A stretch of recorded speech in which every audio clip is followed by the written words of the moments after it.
Please read your questions first. Please read your questions first. Okay.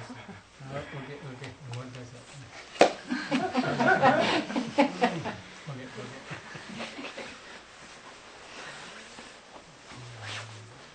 Namo tassa bhagavato arahato samma sambuddhassa. Namo tassa bhagavato arahato samma sambuddhassa.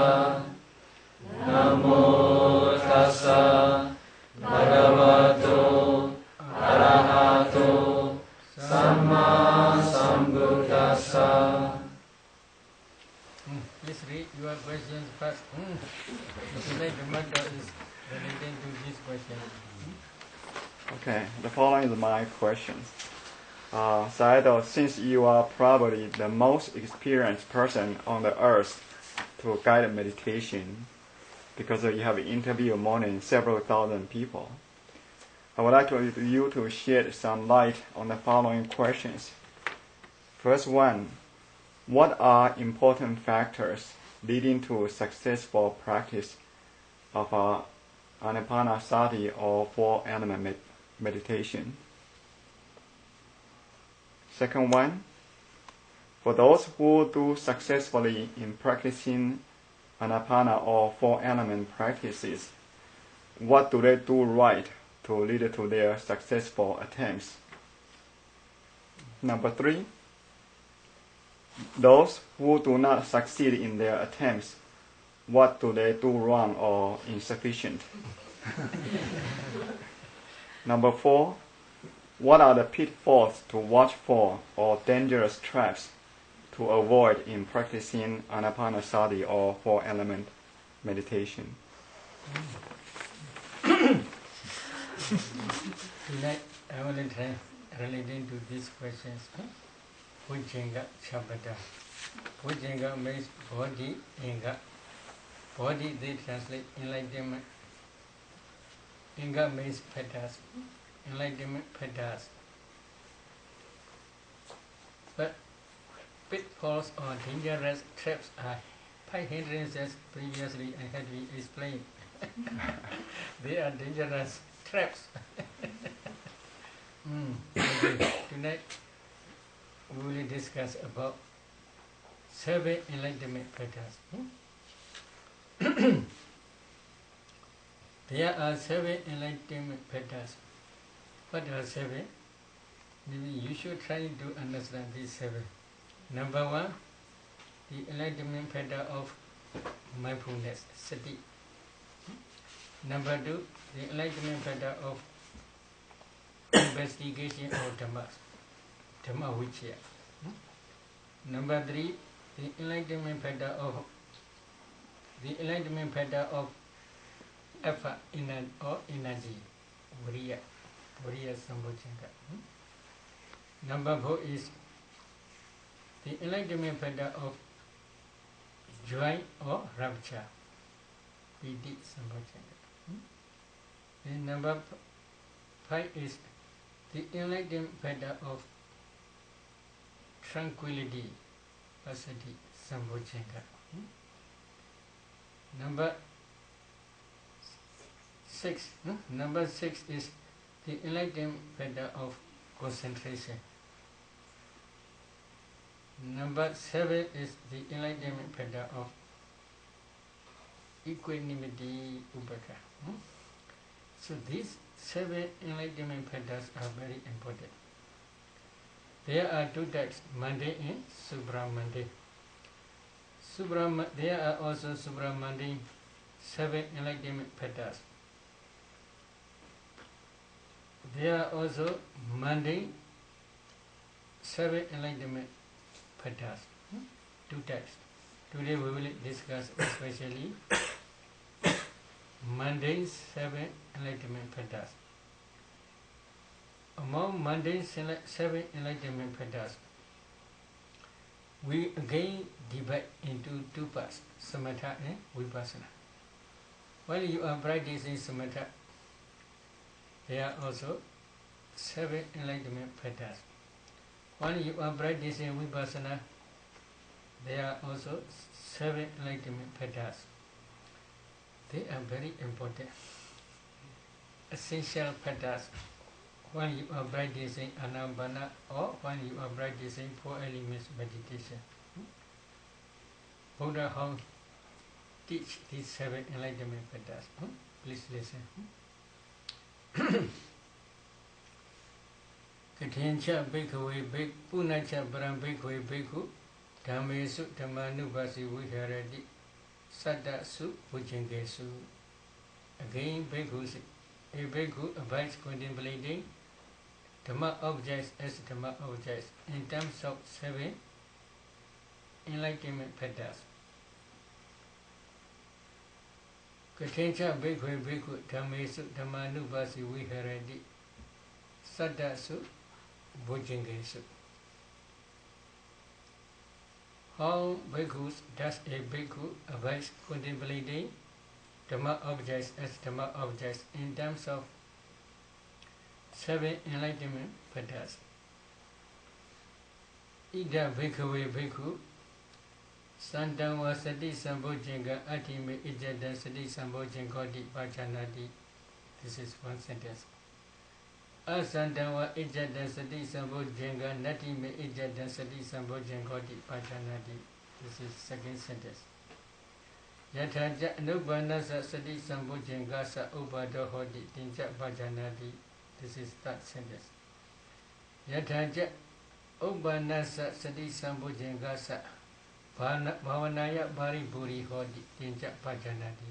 Fourth sentence. What is the meaning? In this Buddha's dispensation, there being the enlightenment path of mindfulness is present. There being the enlightenment path of mindfulness, a bhikkhu understands there is the enlightenment path of mindfulness in me. There being the enlightenment path of mindfulness in him, a bhikkhu understands there is the enlightenment path of mindfulness in me. This is very important. If you have mindfulness, the enlightenment path of mindfulness in you, then you should try to understand there's the enlightenment path of mindfulness in me. But if you do not understand, how we can do? This is very important. Another sentence, there being no enlightenment path in him, he understands there is no enlightenment path in me. This is also very important. If mindfulness is absent, then you should try to understand mindfulness is absent from me. If you do not understand, how there can be developed your meditation? How you can try to develop your meditation? So these are very important. Why Buddha adopted this mindfulness path? This is very important path among 7 enlightenment paths. Then again Buddha adopts that sentence. And he also understands how there comes to be the rising of unreason enlightenment path of mindfulness. And then he also understands how it arises. How it arises. Yathaja Upanasa Sati Sambojjingasa Bhavanaya Paripuri Hoti Tinja Pajanati. He also understands the rising of enlightenment path will be fulfilled or will be perfect when it has been raised. When the rising of the mindfulness and the enlightenment path of mindfulness is present, then he should try to understand when it will be perfect to develop the higher and higher powerful concentration, higher and higher powerful wisdom faculty. he should try to understand these four sentences. So what is mindfulness? We already discussed four foundations of mindfulness. Satipatthana, four types of Satipatthana. Mindfulness of body, number one, kaya. Mindfulness of feeling, mindfulness of mind, mindfulness of citta, consciousness. Mindfulness Dhamma objects. Mindfulness of Dhamma objects. So kaya, vedana, citta, Dhamma. These four objects are the object of mindfulness, sati. So now you are practicing anapana. When you are practicing anapana, you must always remember your object. What is your object? Your object is anapana. If you are practicing four elements meditation, you must always remember your meditation object. What is your meditation object? Four elements. Okay? But if you do not remember, then other remaining six enlightenment paths cannot rise. Why? For example, there is a ruby, such as this is ruby. I seize ruby. This is the one hand. Then pick up this ruby, put on the another palm, another hand. Your eye sees this is good or not. This is real ruby or not. So mindfulness is like this hand. Wisdom faculty is like your eye. In this case, wisdom faculty is the enlightenment factor of investigation of Dhammas on Dhamma Vichya. Dhamma Vichya is the wisdom faculty. So when you are practicing anapana, if you always remember your anapana, then the enlightenment factor of Dhamma Vichya will understand this anapana or the breath as it really is. This is samatha stage.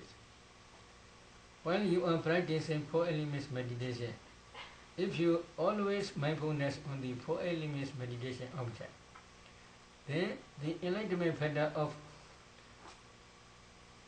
investigation of Dhamma Vichya Sambodhya will always realize four elements as they really are. What is as they really are? Hardness, roughness, heaviness, softness, smoothness, lightness, flowing, cohesion, heat, coldness, subordinate pushing. In this way they will understand clearly. But if you do not remember the breath, wisdom faculty cannot work. It is chuti. It is function. To penetrate the breath or to penetrate the four elements object. So mindfulness is very important. When you are practicing anapana, you must always mindful on your breath object. Then when you have mindfulness of breathing always, then wisdom faculty or the enlightenment factor of investigation of Dhamma will work. It is function. How it will work? That wisdom faculty will understand the breath as it really is. What is as it really is? In this case, when it is long, wisdom faculty will know this is long. When it is short, then wisdom faculty will know this is short. Then while you are breathing, then wisdom faculty will know from the beginning to the end, the whole breath body. From the beginning to the end. Then when your concentration develops further, then your breath will become subtle.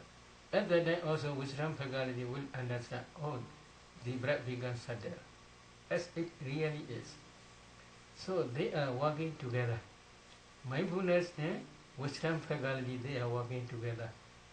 Or Sati Sambodhyenka and Dhamma Vichaya Sambhojjhanga. Both are together in this case. But if you try again and again to remember this anabana object or breath, or to see as it really is, other remaining 5 bhojjhangas are supporting cause. Why it says support? You should have enough effort. What is effort or energy? In this case, you must try to concentrate here. You will always put your mind here only, not to run away. This effort is necessary. If you are doing it like this, effort is very less. How you can do? So, you should try hard to put your mind on this object only, to remember this anabana object again and again. Then that effort is necessary. Then when you are trying in this way, mindfulness with samphagalati effort working together, then concentration will become one-pointedness. The enlightenment factor of concentration will appear. When concentration develops further, then the enlightenment factor of tranquility, passaddhi, sambhojjhanga will arise.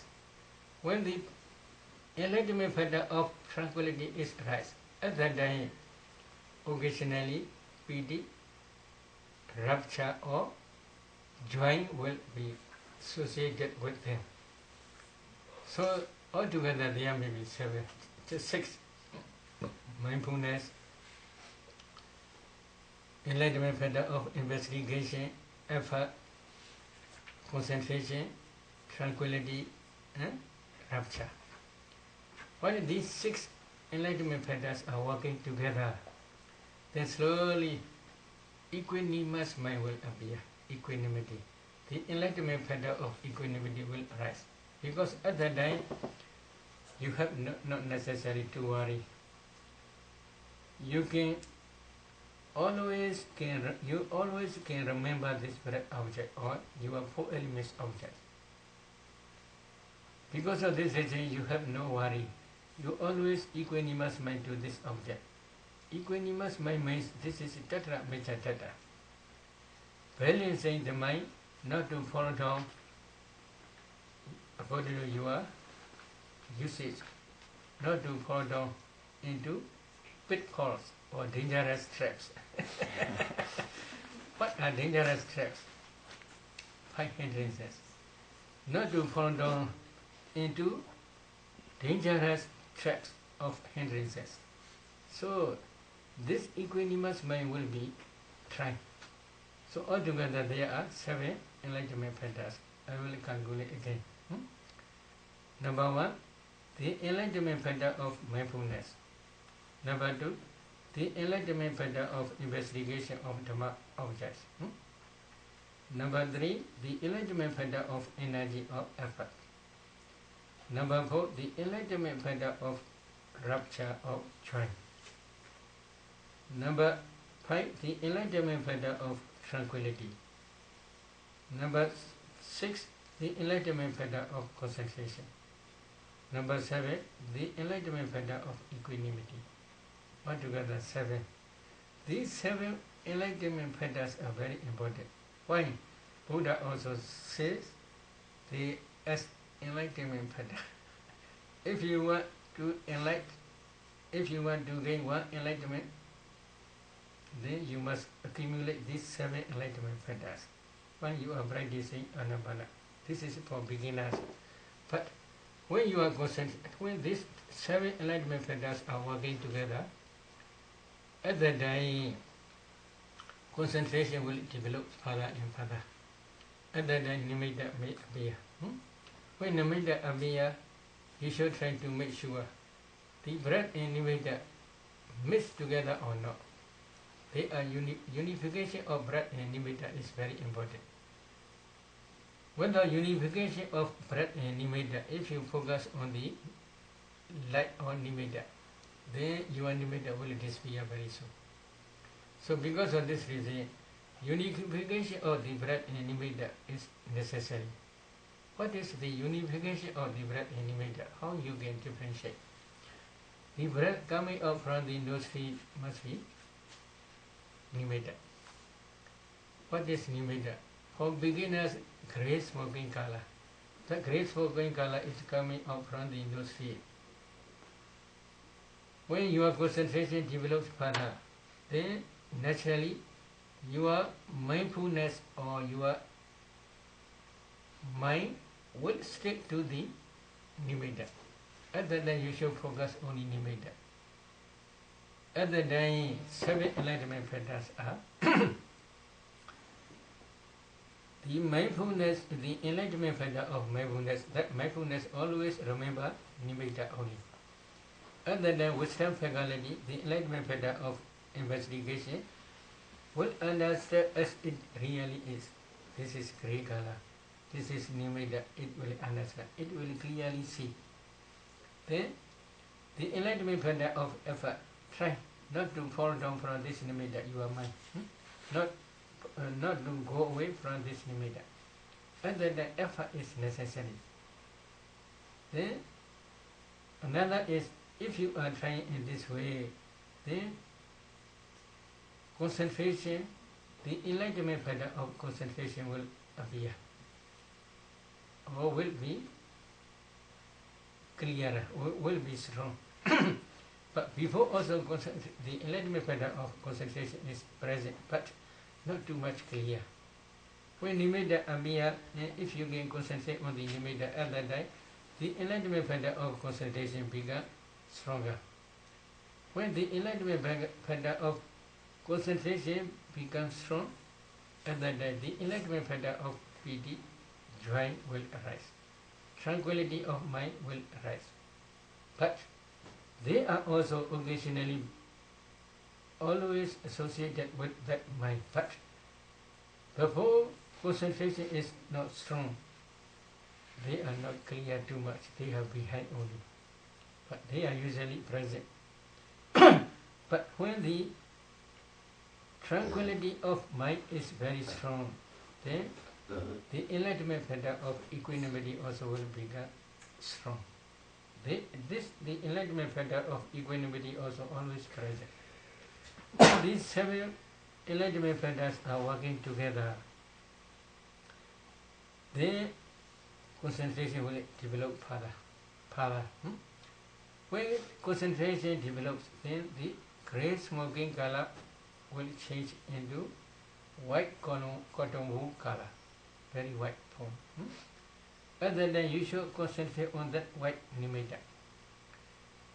Grey smoking color nimitta is called parikama nimitta, preliminary sign. Preliminary sign of concentration.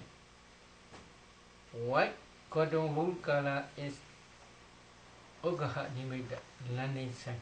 Learning sign of concentration.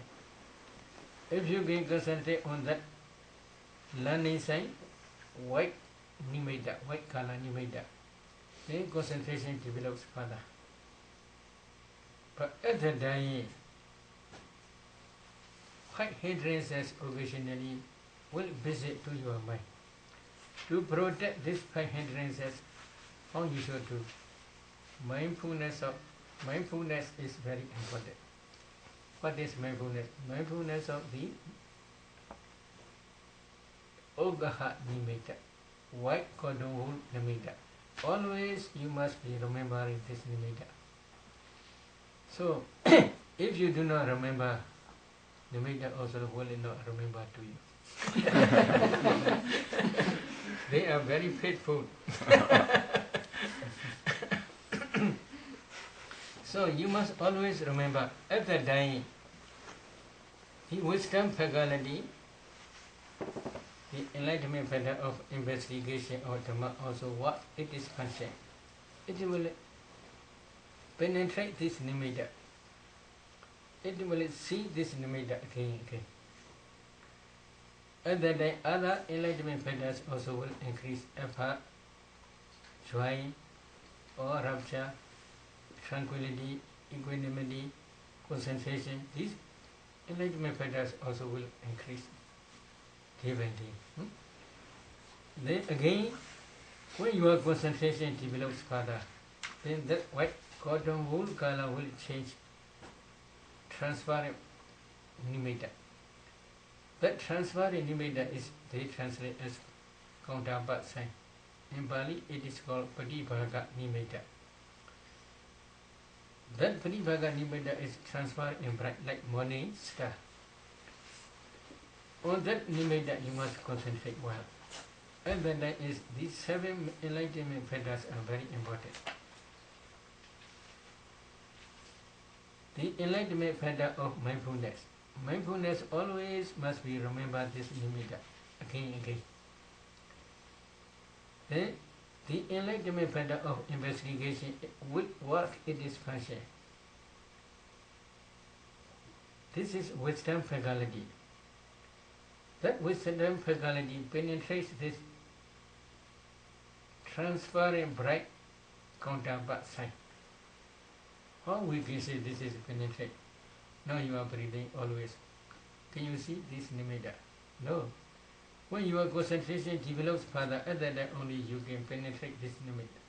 So we can say this wisdom faculty penetrates this nimitta, we can say. Then at that time, if you can concentrate on that nimitta, there must be strong, powerful supporting factor. This is Viriya, effort. The effort must try to see this nimitta again and again. Or effort must be support wisdom faculty as well as mindfulness faculty again and again.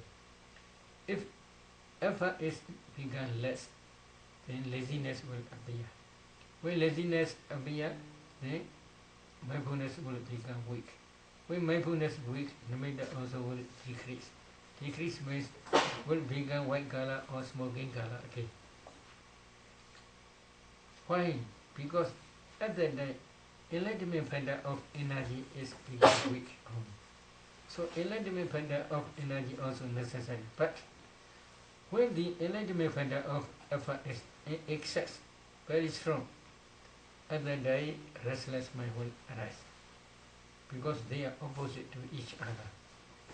When restless mind or agitation arises, then concentration will decrease.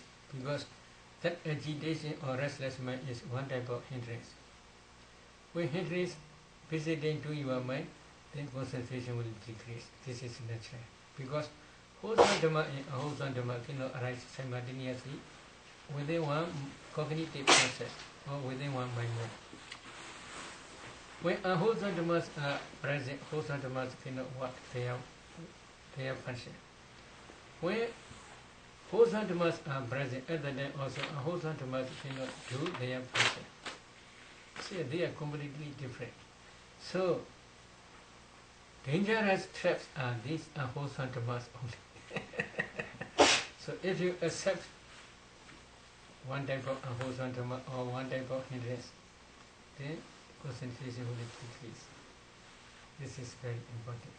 So at that time, effort is necessary to maintain your concentration on that nimitta object.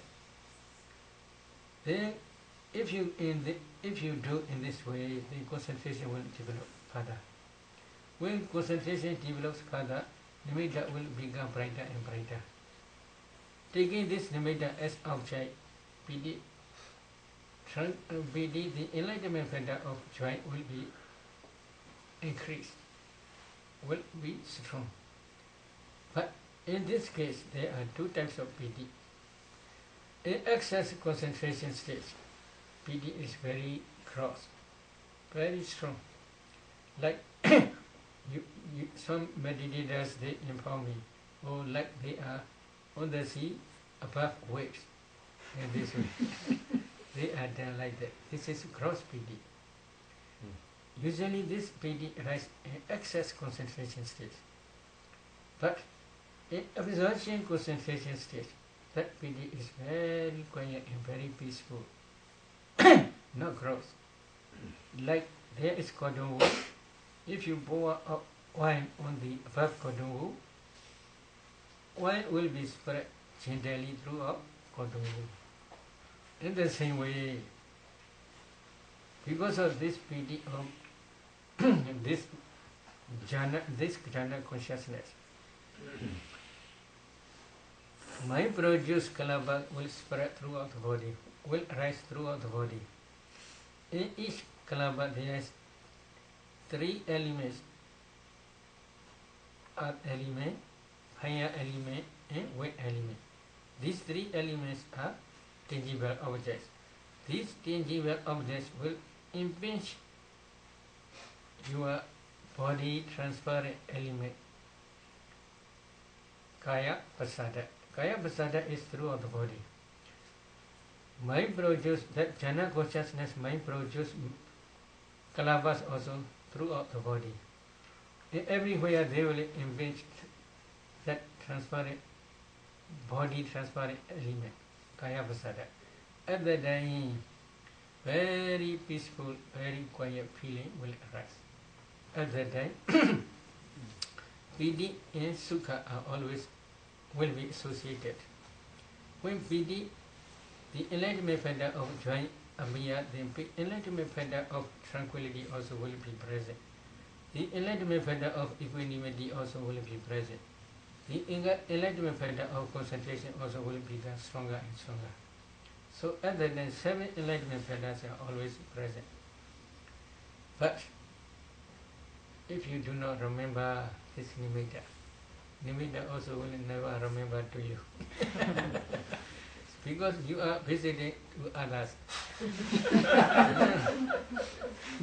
So she will be pretend not to love you. Very faithful. So because of this reason, these 7 enlightenment factors are very important.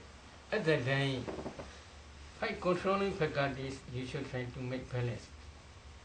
In other words, by controlling faculties, you are nothing but 7 enlightenment factors. They are safe. So at that time, confidence is necessary. Some meditators, they inform me, they have confidence to the Buddha, Dhamma and Sangha and the way of practice. No much problem. But they have no confidence to themselves. It is impossible or not to attain jhana. They have suspect to their quality. So it is not necessary. If they can practice according to this 7 enlightenment factor, it is very easy. Then another is mindfulness. It is always necessary. Another is effort. Effort and concentration must be balanced at that time.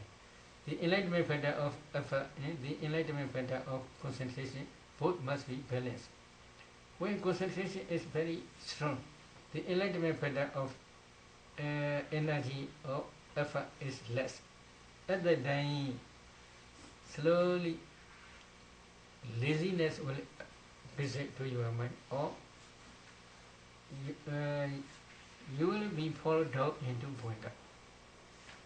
Because effort is not necessary. Effort is very less, very weak. But when your effort is very strong, then concentration is very weak. At that time, because of effort, excessive effort, then restless mind will arise.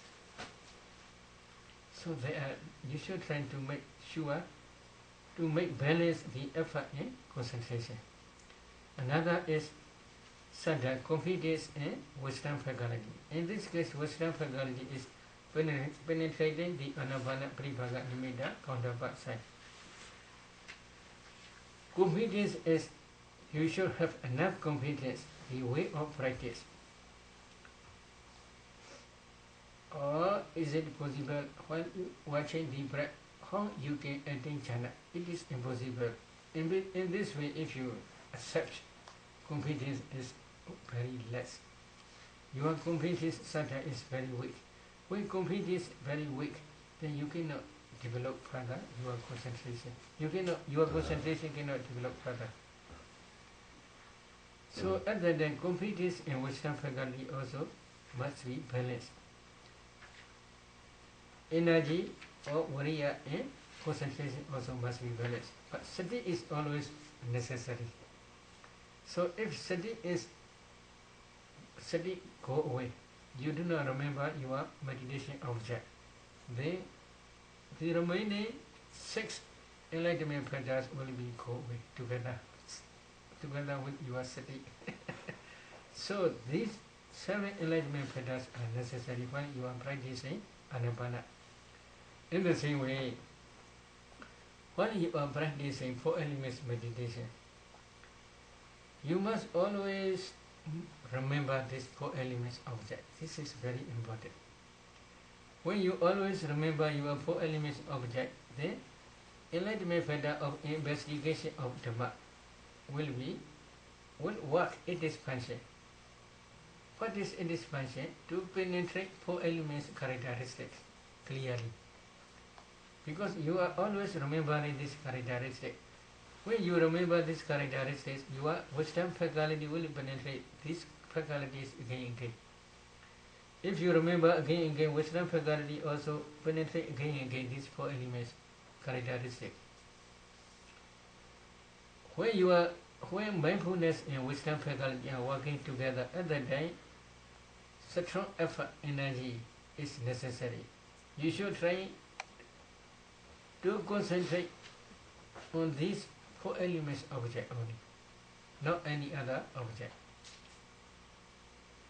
To concentrate on the 4 elements objects, your effort must be support your mind, not to run away from these 4 elements object. This is strong, powerful supporting cause. And then if you lazy, there's no improve. I'm trying 4 elements meditation for a long time. There's no improve, then you relax. Then if effort is very weak, then concentration cannot develop. In the same way, mindfulness also will be weak. Wisdom faculty also will become weak. So these 7 are very important. Especially when you are practicing 4 elements meditation. At that time, strong powerful mindfulness, strong powerful wisdom faculty which penetrate the 4 elements characteristic. Strong powerful effort to penetrate, to understand these 4 elements as they really are. To concentrate on the 4 elements object only. These 4 are very important. If these 4 enlightenment factors are working together, then when concentration develops further, piti, joy will arise. Passaddhi, tranquility of mind will arise. Equanimity of mind will arise. Will arise means at that time only they arise. I do not mean. I do not mean at that time only they arise. I do not mean. But they are always present. But when concentration do not yet develop further, at that time they are behind. They are not predominant. When concentration develops further, at that time only joy, tranquility, and equanimity, these 3 enlightenment factors become predominant factors. So when you are practicing 4 elements meditation also, these 7 enlightenment factors are very important. This is samatha meditation stage. When you are practicing vipassana, at that time also these 7 enlightenment factors are very important. To understand this, I will explain with Dhamma Vichya. What is Dhamma Vichya? When you are practicing samatha or vipassana,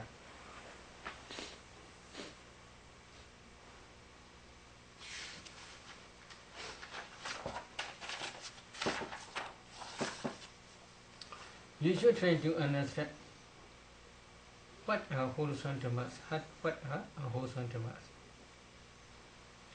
or what are kusala dhammas, what are akusala dhammas. If you do not understand, you cannot develop wholesome dhammas and you cannot avoid unwholesome dhammas because you do not understand. So as a Buddhist, what is wholesome, what is unwholesome, what is kusala, what is akusala? To understand this very important. If you do not understand, sometimes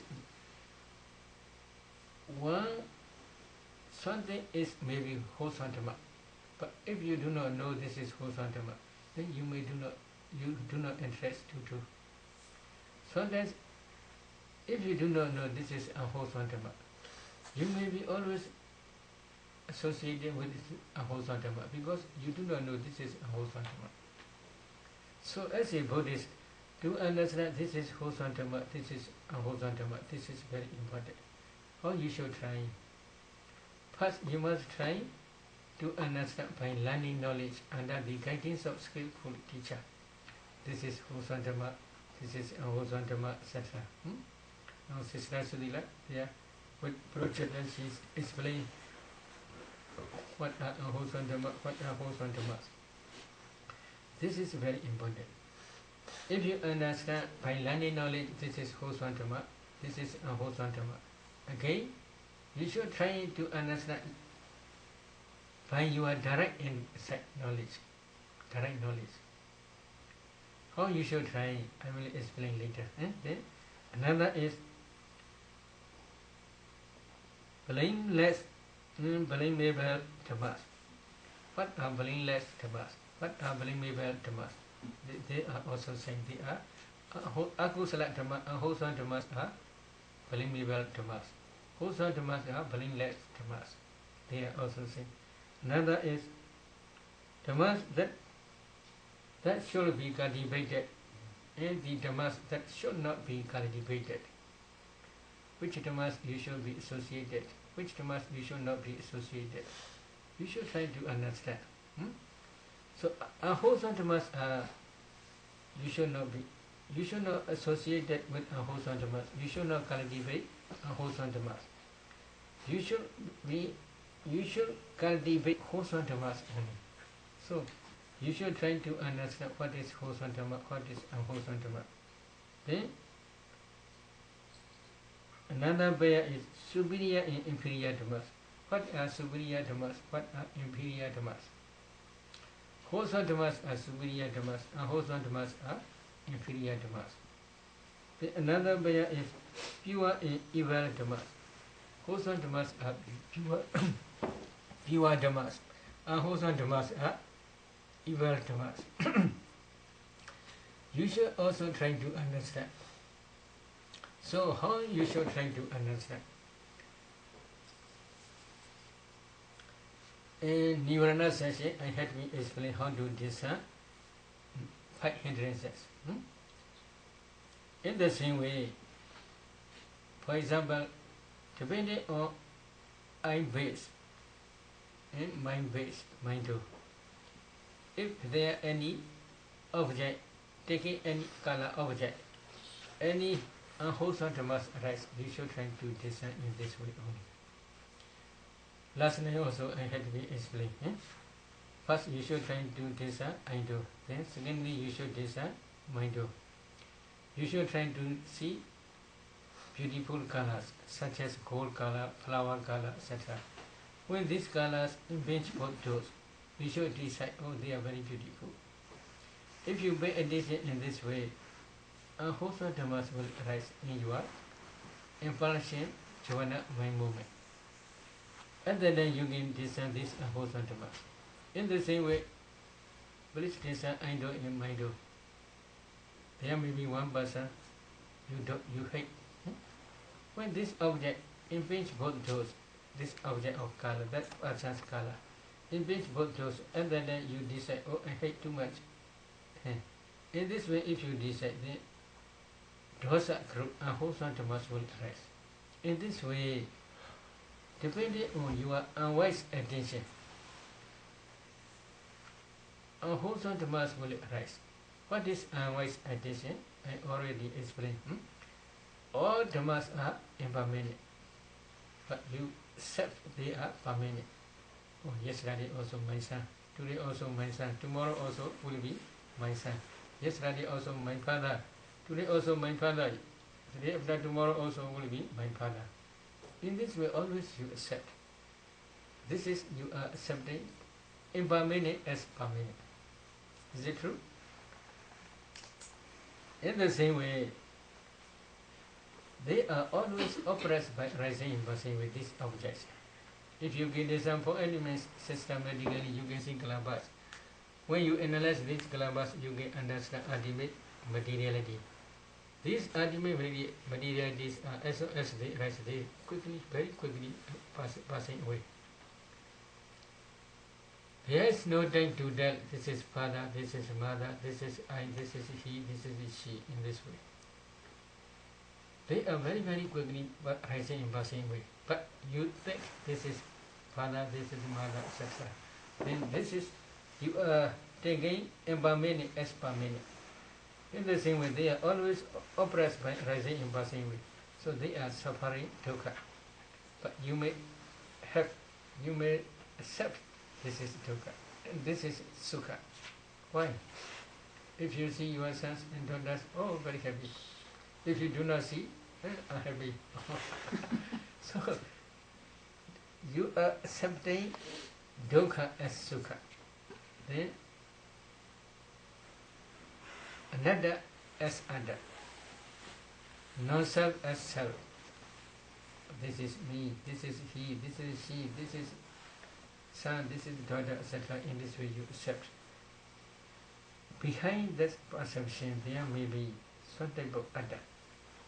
Some type of other, especially outside Buddha's dispensation, many people they accept soul or self. But in Buddha's teaching there is no soul or no self. Who control our mind or who control our body?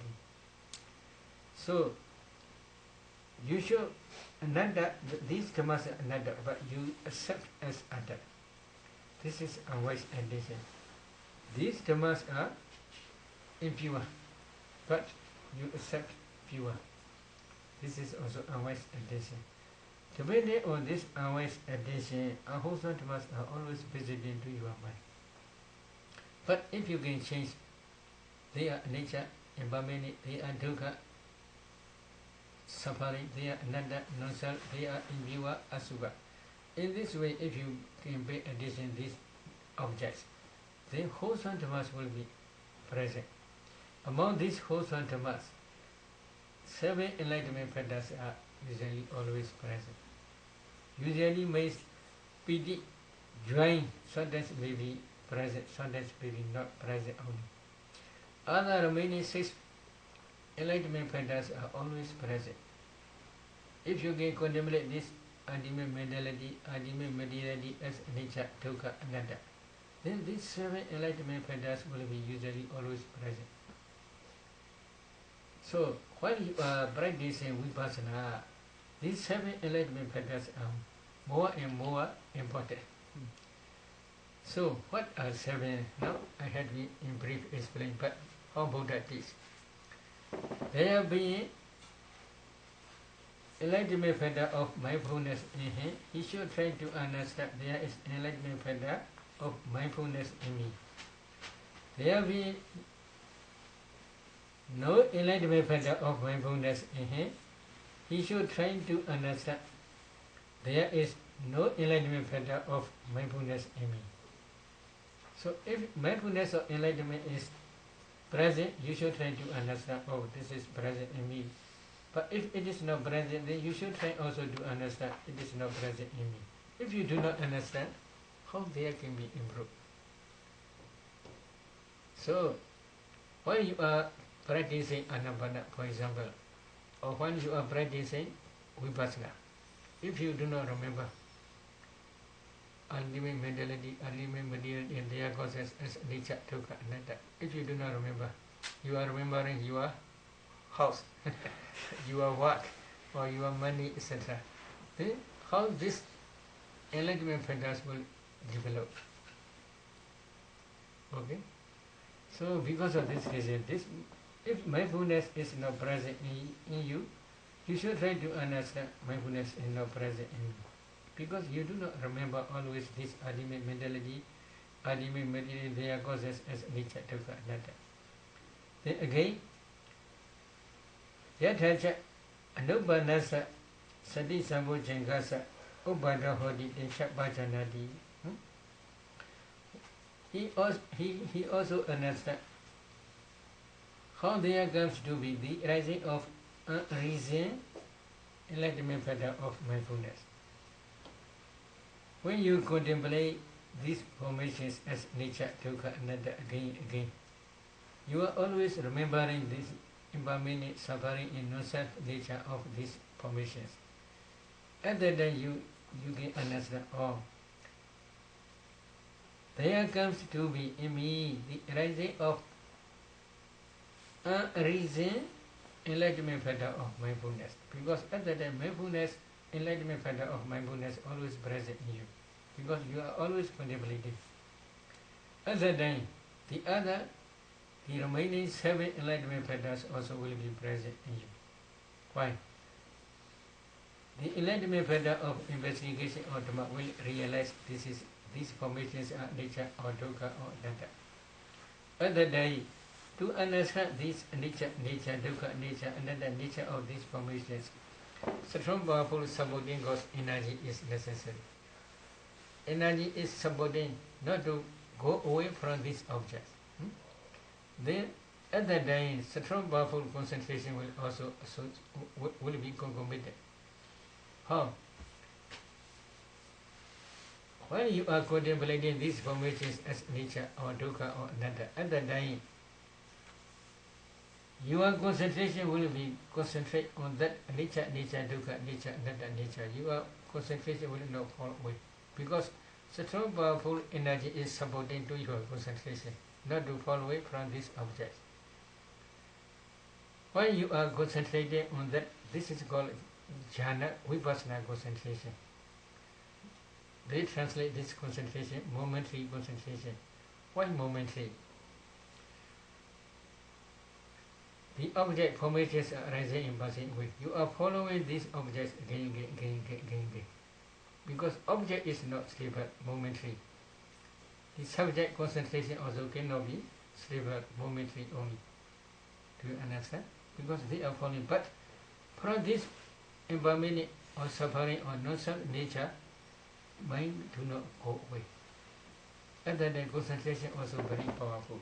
When concentration becomes powerful, the enlightenment pattern of joy, the enlightenment pattern of tranquility, the enlightenment pattern of equanimity also will increase.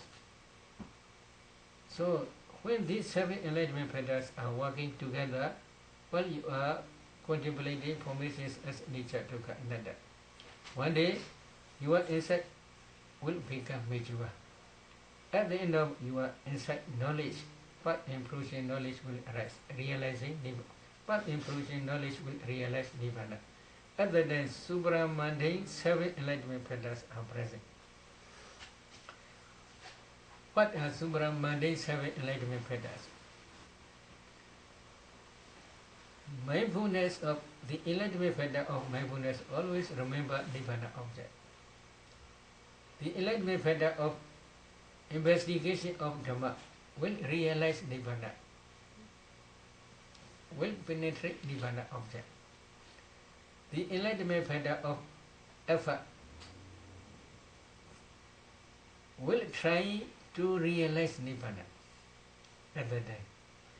Then the enlightenment pattern of piti, rapture will arise, because when he realizes that nirvana, strong, powerful joy will arise in him.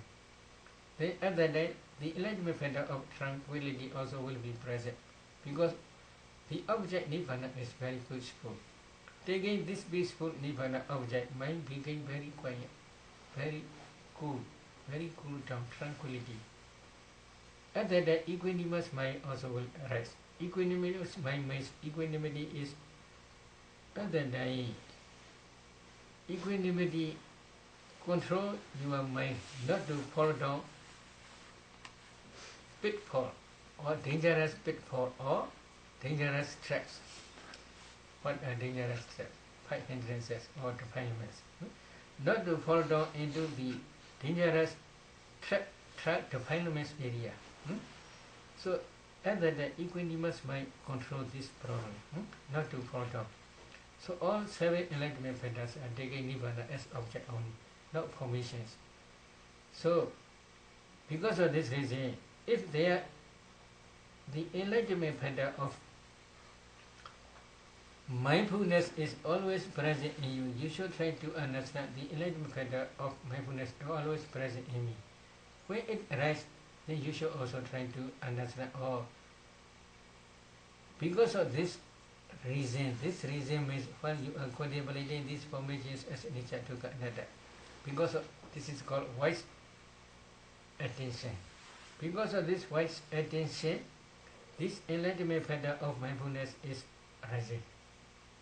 Then when it will be perfect, one day you will attain a hardship.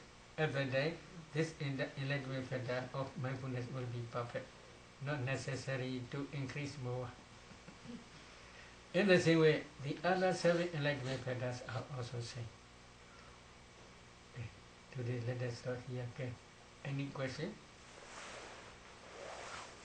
Earlier you were saying that the 5 controlling faculties, one was sada and then the other one was wisdom with relation to anapana. What is the wisdom there? Penetrating anapana nimitta, or maybe for ordinary person penetrating the anapana. Some meditators, they say, oh, I do not see the breath, I do not know the breath, there is no breath. And wisdom faculty is weak. Pinya is very weak. When concentration develops further, they will penetrate here nimitta, different types of nimitta. Penetrating this different types of nimitta is called wisdom. But penetrating it by seeing the elements, the kalapas, the characteristics of the kalapas? In this case, you are not practicing samatha. In samatha stage, kalapas are not necessary. Only just parivaga nimitta. This is, you are penetrating. Why we can say penetrate? Before meditating, you never see this nimitta. Now you are practicing systematically, and then only you can see this nimitta. Because of this reason, we can say you penetrate this nimitta. This is wisdom faculty. And you should keep that balanced with confidence? Yes, confidence. Why do you need confidence at that time if you're seeing it for yourself? For example, here nimitta is coming. Oh, it is impossible to attain. You have no confidence, then it will go away.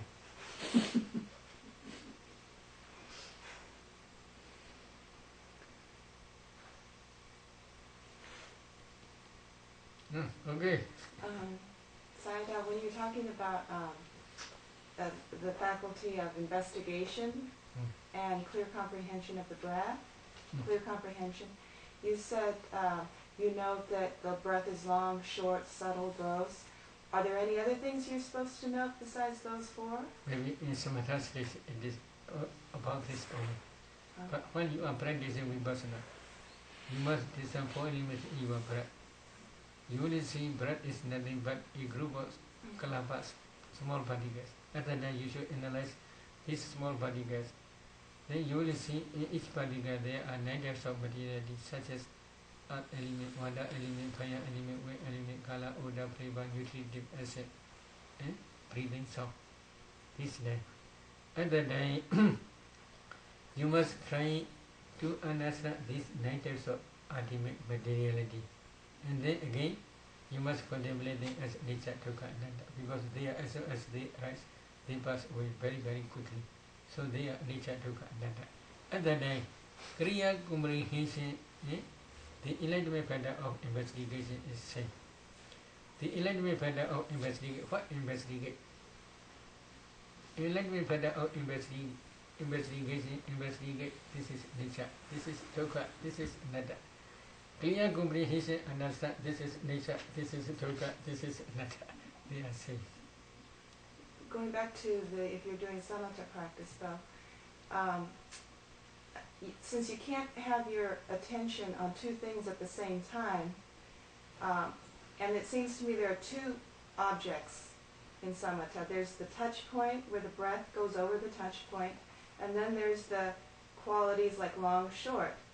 And I'm wondering if there's a balancing act there that can easily get out of balance, where you can't pay attention to both at the same time, so you're just going quickly from one to the other. It should be easy. That shouldn't be a problem. My meaning is that first, as soon as you sit, you should fix one point. then you should breathe. You should be addition breath. When you are being addition breath, breath is going through this one point, going in, going out, through this point. And then you should not emphasize point. You should emphasize only breath, only one object. Okay. But when we fix point, not to follow inside, outside only. If you follow inside and outside, your mind is going inside, going outside. Then if you are doing in this way, then concentration cannot develop further. Because of this reason, we fix one point only. But after fixing one point, you should not emphasize point. You should emphasize only breath on the point only. And then if you forget point, touching point, no problem. If you do not follow inside, outside, it is okay. But when your concentration develops further, naturally you will not see your body. You will not see your nose, your face, your body. Only just breath and mind. And then it is not necessary to search for touching point. Only just stay with that breath only. And then what is the antidote to lack of confidence when you get to a certain point and the memory arises, this is where I lose it. And you try not to panic, but you just have the memory, this is where I get off track in the past. What's the antidote to that? And I'm wondering if that's the cause of falling concentration. Please, I do not understand your question. I'll give you an example. Let's say that if you have a memory that when you get to subtle breath, that's where you get off track and that's where you lose concentration. The memory alone can cause lack of confidence. Even if you're not saying, oh, I'm not going to be able to do it. Just remembering that in the past, that's also very faithful. She will also not remember to you. And then they concentration fall down. Because you do not remember the breath. Your mind is wandering to some objects. to the memory. Okay. Memories. I see.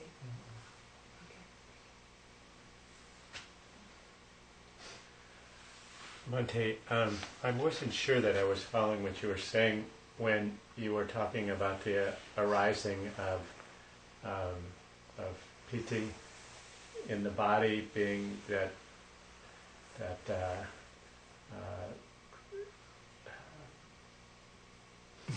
I can't remember what kind of, but certain a wave of kalapas go through the body. Is that what you were saying? No.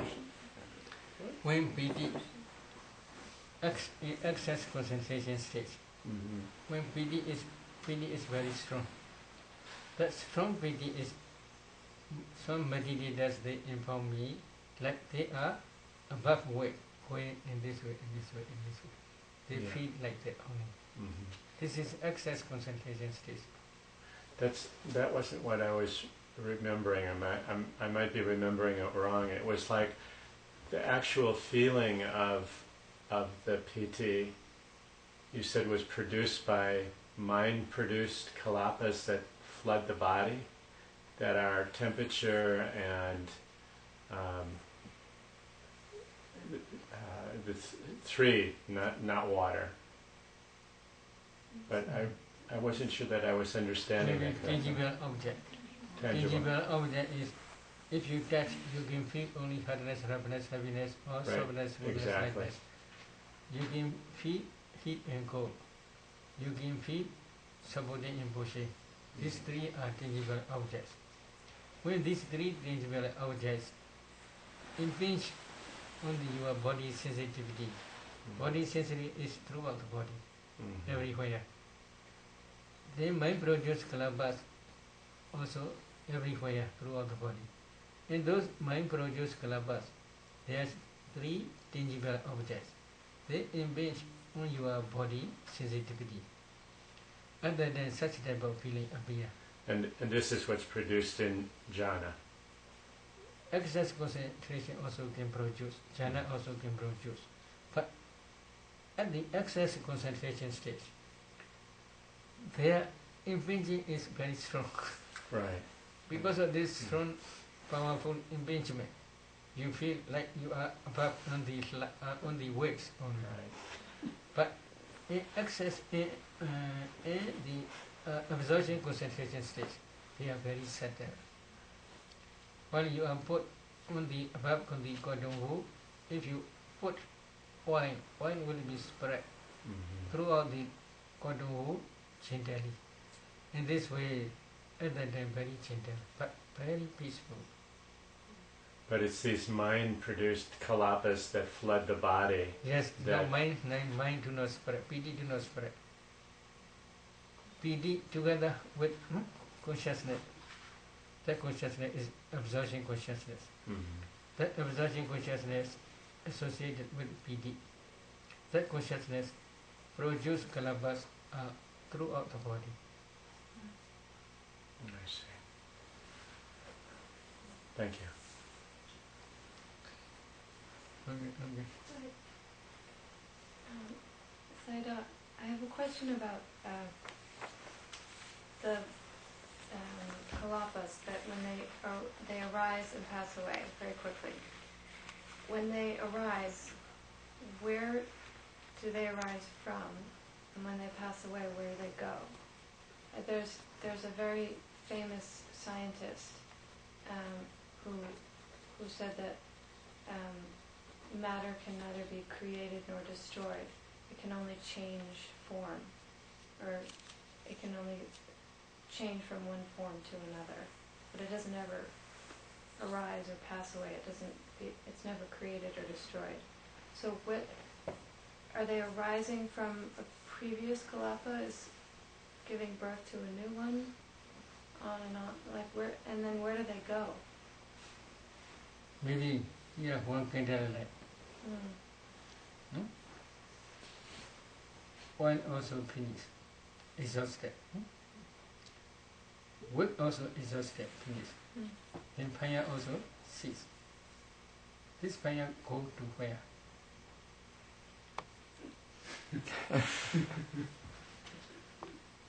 Does this fire go to where? It disappears. Yes, it disappear only, dissolution only. Scientists, they do not see ultimate truth. Before ultimate truth stage, they can see and understand. But they do not understand ultimate truth. Because within kalapa, one kalapa, there are at least 8 types of materiality. They, as soon as they arise, they pass away. Again they arise. Why they arise? If you want to understand, you must practice divine origination. And then you will understand, oh, there are 4 types of cause. One, kalapas are produced by previous karma. Some kalapas are produced by previous karma. Some kalapas are produced by your mind. If you want to understand mind produced kalapa, please do like that. You can do. Is it true? Can you do? This is mind produced kalapas in this hand. But before you are doing also there are kalapas. So they are mixed together like different different powders. Different dust are mixed together. In the same way, here are 4 different types of cause. Karma produced material kalapas are also here. Mind produced kalapas are also here. In each kalapa there is tejo fire element. That fire element is called tejo. That tejo is called temperature. That temperature also can produce new generation. So temperature produced kalapas are also here. Then you are always eating edible food. That edible food also can produce many generations. How they operate? You should design 4 elements in your undigested food, you eating food. You can see only food is nothing but a group of kalapas. In these kalapas there is nutritive essence. When digested fire support that nutritive essence, then that nutritive essence produces many generations throughout the body. So that nutritive essence produced material also present here, 4 types of cause. Number 1, karma. Number 2, mind consciousness. Number 3, temperature. Number 4, nutritive essence.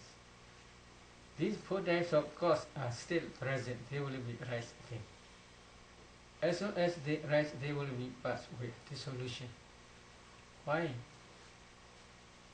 Cause is impermanent nature. How the effect can be nature permanent? Cause impermanent means you may understand here. Now your mind is listening. Please see behind. Please see behind. Oh, yeah. Now you are listening my tomato. You hear, yeah, I do cognitive process rise. Then if you pay attention another, you see, I do ear do, from ear do to I do. Mind is always changing. If mind is not changing, anger person will be, the whole life will be increased. Attachment person, the whole life will be attachment only. So mind is also changing. Because of this, they all are impermanent. But scientists, they do not understand ultimate materiality, especially how the food, edible food, produce new generation. They do not understand. How temperature produce in each kalapa, how temperature produce new generation. They do not understand. How nutritive essence produce new generation. They do not understand. Why? By naked eye, they cannot see the nutritive essence. By naked eye, they do not understand temperature. This is the object of Western eye only. Okay?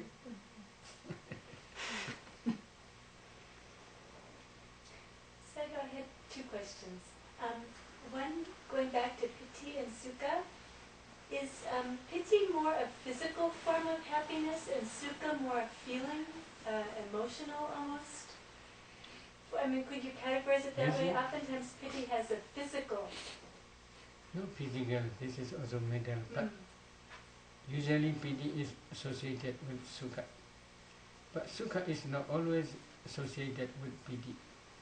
Because in first jhana, in second jhana, piti and sukha, they are associated to each other.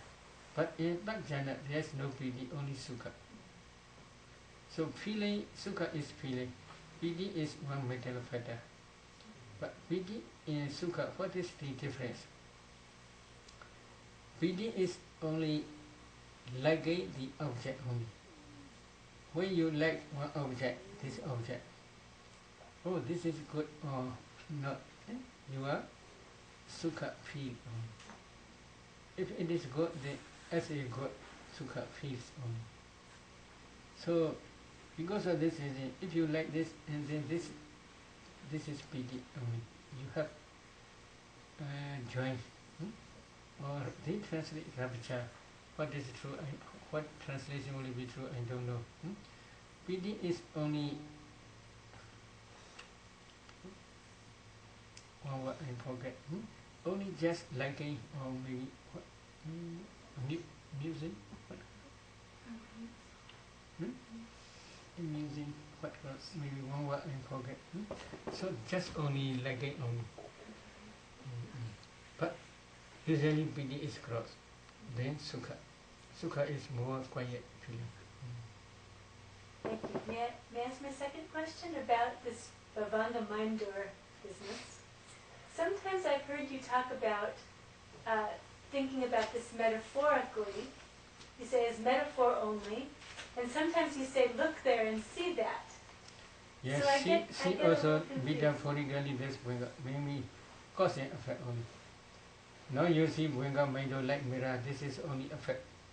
Effect means this mirror is produced by your Bhavanga mind door only. Bhavanga mind consciousness.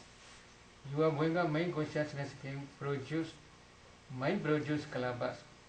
Among these kalapas there is kala, that kala is transparent and bright. Among these kalapas there is deja, that deja also produce new generation. Among these generations there is also kala, that kala also transparent and bright. Combination of these 2 types of kalapas are pure luminous transparent mind door. This is metaphorically, the Buddha says mind only. Real Bhavanga mind has no color. Mind is mind only. Mind consciousness, mind only. Now you are listening, my Dhamma talk. Do you hear? Here do cognitive process arise. That cognitive process has any color in the same way. But here you see color. That color is the effect of your Bhavanga mind consciousness. Your Bhavanga mind consciousness produce this color transparent bright element, luminous element. So because of this, this is also metaphorically called mind. Okay? Could you explain further the concept of, you said that you have mental mind formations and karmic formations, but don't they both occur in the mind, don't they? I mean, other than external karma that impacts on you, but aren't they both in the mind? What do you Karma formations and mental formations. You said they were two separate. That they were acting in. maybe mental formations usually use ultimate maybe consciousness and mental patterns put together. They are called sometimes mental formations. Consciousness and mental patterns. In every mind moment, yes, consciousness and mental patterns, they are always associated. In some mind moment, at least 8 types of mental formations. In some mind moments, there may be 34, etc. They are mental formations. Karmic force is especially referring in previous life. You had accumulated wholesome karmas to produce these 5 aggregates. We usually use this karmic force. Volitional formations we use. That karmic force, sometimes they use volitional formations.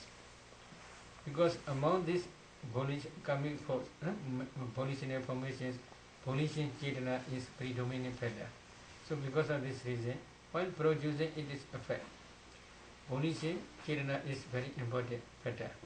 Depending on that chetana, result is different. When volition is very strong, result is very powerful. When volition is very weak, result is very weak. So volition information also sometimes we use. This is previous karma especially. They are also mental formations in previous life. But when they arise, they also nature. They pass away very quickly. But they left behind some type of energy. That energy is we call karmic force. That karmic force is how it is like. We cannot say exactly. This is only karmic force only. But when you practice divine origination, other than you will understand when you are direct insight knowledge.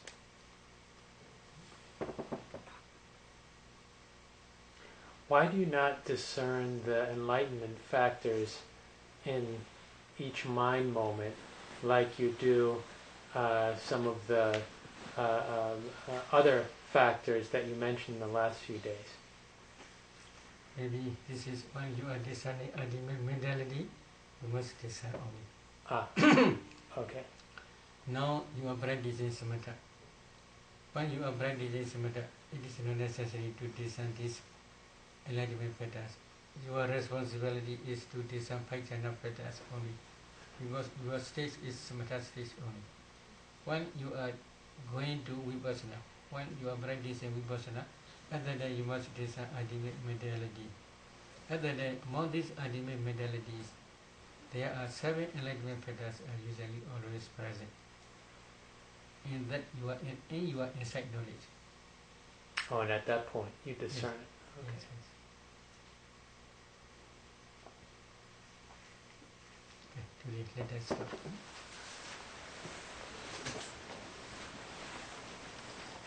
idame punya idame punya asawakaya asawakaya mahahodu wahamotu idame punya idame punya nibanasa nibanasa paccio hodu idame punya sabha sadana pajema tesabe mesama punya bagang labandu sa